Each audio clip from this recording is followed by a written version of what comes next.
અમદાવાદના નરોડા વિસ્તારમાં છેલ્લા 10 વર્ષથી ચાલતી પાર્વતી જાદવ હોસ્પિટલમાં સીટી સ્કેન અને એમઆરઆઈ કરાવવા આવતા દર્દીઓને હાલાકીનો સામનો કરવો પડી રહ્યો છે।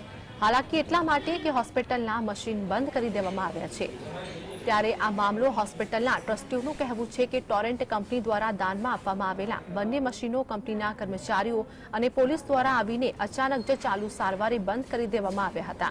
મહત્વનું છે કે પ્રાઇવેટ હોસ્પિટલો કરતાં આ હોસ્પિટલમાં રાહત દરે સીટી સ્કેન અને એમઆરઆઈના રિપોર્ટ કરી આપવામાં આવે છે, તેમજ અમુક એવા ગરીબ દર્દીઓને ફ્રીમાં પણ રિપોર્ટ કાઢી આપવામાં આવે છે। ત્યારે મશીન બંધ થઈ જતા દર્દીઓને વધુ રકમ ચૂકવી અન્ય જગ્યાએ જવું પડે છે। મારા બાને એડમિટ કરેલા છે અહીંયા જે હાર્ટની પ્રોબ્લેમ હતી એના માટે થઈને, અને મારા બા જેવા ઘણા બધા પેશન્ટ છે જેમને હાલમાં હેરાની થઈ રહી છે, કેમ કે અહીંયા એમઆરઆઈ સીટી સ્કેન ને બંધ છે એમ, અને આ ઘણા ટાઈમથી બંધ છે એમ, અને હજુ સુધી કંઈક આનો નિવાડો આવ્યો નથી એમ, પ્રોબ્લેમ જે સોલ્વ થઈ નથી।